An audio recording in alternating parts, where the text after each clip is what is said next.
Mauni ang sinugdanan sa bagong nasabtan. Mauni ang Colette.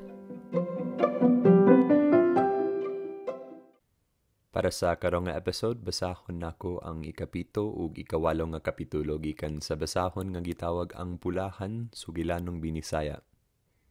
Mga tulisan, ang lungsod wala makaantos. Miabot na ang panahon nga ang tagayan sa pailob miawas. Hinutdan sa tanang kalauman sa panginaabot sa katarong, napilit sa pagpangita niini sa iyang kaugalingon kamot. Ug natukod ang pulahan.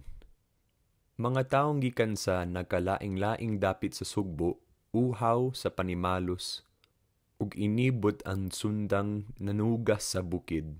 Tagsa-tagsa kanila, nagadalag tunok sa kasing-kasing. Ang uban nagaantos pa sa kasakit sa bukbok. Ang uban nagihilak sa kamatayon sa ilang amahan kung igsuon. Ang uban nagilis-gilisan sa kalag tunggod sa dayong kaulaw sa ilang asawa, anak kung hinigugma. Ug ang uban nagabati sa kayugot tunggod sa ilang mga butang nagipangilog. Ug masinaligon sa katurangan nga si Bathala mutabang kanila, nangita sa kostables. Sila wala man nagtagad sa kahuyang sa ilang mga hinagbian, mauray ilang gipalandong ang pagpanimalos, ang pagpahamtang sa silot ni adtong mga bayangga. Ug nahitabo, sa ingon, ang daghang panag-away. Sapa sa dugo miagay ang atong kaumahan, ug libo-kalibong kinabuhi nangalaglag. Apan kadtong paalsaha sa mga alaot, inay makasumpo unta sa dautang mga buhat sa mga kostables, nakadugang hinuon, bagong mga civil nga dili mutugot ug supak, ang pagsukol sa mga pulahan na himong alang kanila, masigang sugnod sa ilang panglupig. Tagsa na lamang sa kalungsuran ang ginatamod. Sa labing jutayng sayop kung labing binuang pasangil, ang tao ginadakop, ginakulata, ginabilango, ug kung dili paigo, kinalutang. Ug ang mga pulahan nga ilang pag-alsa, walay laing tuyo katong mga taong nahutan na sa pailob tunggod kay wala na makaanto sa pagdaog-daog kanila, katong gipamukbok, gipamatayan sa amahan kong igsuon, gipanlugosan sa asawa, anak kong hinigugma, katong gipangawatan sa mga butang, kadto sila, gipangila hinuong mga masuplion sa kagamhanan, mga malapason sa balaod, mga tulisan. Si Kapitan Pig. Usa ka kumpanya sa kostables nga minanduan ni Kapitan Pig, miadto sa lungsod sa Sahagon.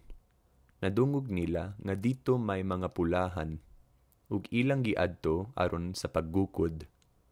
Nasayod sila na bisan unsa ang kaisog sa mga kaaway, ila gayong dag-on, sanglit ang mga hinagbian ini mga sundang lamang, samtang ang ila mga pusil ug kanyon. Kay sa lungsod, wala man sila gikahibalag, manunugas sa bukid.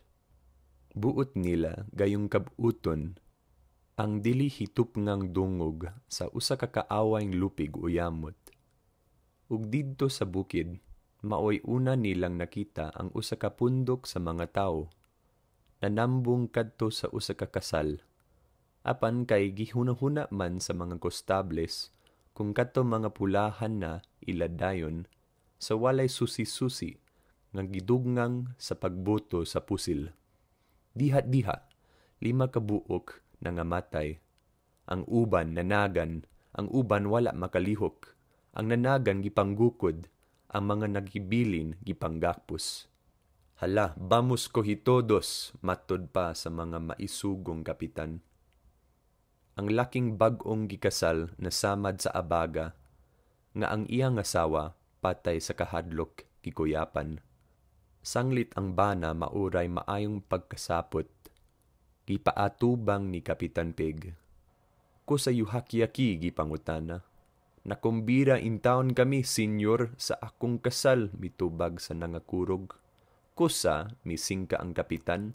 Kikasal inaton ako, senyor. Yu bakak yu pulahan, ug gilayon, kilig pagsapa ug patid. Ug kay wala pa daway matagbaw si Kapitan Pig, gihatag niya ang alaot sa mga sundalo, kinsa gipanugo sa pagkulatan ni adto, hantug mutugan na ang mga nanagpundok sa ila, mga pulahan. Igo lamang na himulag sa iyang atubangan ang alaot nga bana si Kapitan Pig, ni atubang dayon sa mga babae nga puno sa kakuyaw, na nagpunsisok sa suambi. Gipagulan niya sa hawanan, ug human panutukig tan-aw, gipanghingalan sa mga namuuli sa ilang tagsak-tagsak kabalay. Maoray gipabilin sa itaas uban kaniya ang bag-ong gikasal. Batan-on nga kung sa mga bulak pa, dili pa dugayng mibuklad, lison ang lawas, ang dughan daw linalik, naong makabibihag sa matang dako ug maitom. Baba nga ingong ginahidlaw kanunay sa mga halok kadtong babayhana maoy usa ka hinog nga malalim uyamot. Sa pagsud-on kaniya, si Kapitan Pig gipangurugan sa lawas, ang iyang dugo miinit, ug ang hunuhuna nga katong kaanyaga sa dili madugay, kapahimustan na sa lain, nakatintal kaniya nakapasibot sa pag-unag pahimulos. Diha ang kapitan mibiya sa pagkatao aron mahinong mananap. Gilayon miduol sa babae ug migakos, apan sa kalit, nahiagmuan niya ang usa ka sagpa. Ang kasaba sa duha ka lawas nga nagbugno, nadungog dayon, ug sa wala madugay, ang masipang syagit sa babae nagbati, "Tabang! Tabang!" Apan, kinsa kaniyay mo tabang? Kinsay muluwas sa mga kamot ni atong banyaga. Siya na nga usara, ug iyang bana dito sa silong, samaran, bunog ang lawas. Kinapos, "Buhii ako ninyo mga mananap! Buhii ako ninyo!" Nagkanayon kini, puno sa kasilag. Apan kawang lamang ang iyang panlimbasog, kay sa labing kapintas, kikulata man hinuon bag-usab. Kinahanglan gyud nga ang bungang binantayan sa tag-iya ug pinaab sa dugayng panahon, mapupo ang kapahimudsan sa lain. Kinahanglan gayud. Gikuntasan, tinumog sa singot, ang sapot gumos ug palpag ang buhok, nanaog si Pig. Nagmando dayon sa pagpapundok sa iyang mga sundalo, ug sa tapos musugo nga gairon ang bana nga laot sa usa ka haligi. Sila nang lakat padulong sa lungsod. Dinhi na mahulay sila usa ka adlaw. Ning higayuna, si Siding ang hinigugma ni Leon, hinghitan ni Kapitan Pig.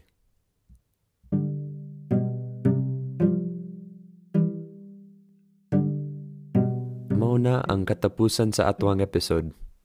Salamat sa inyong pagpaminaw. Magkita ta sa sunod ug amping sa inyong tanan.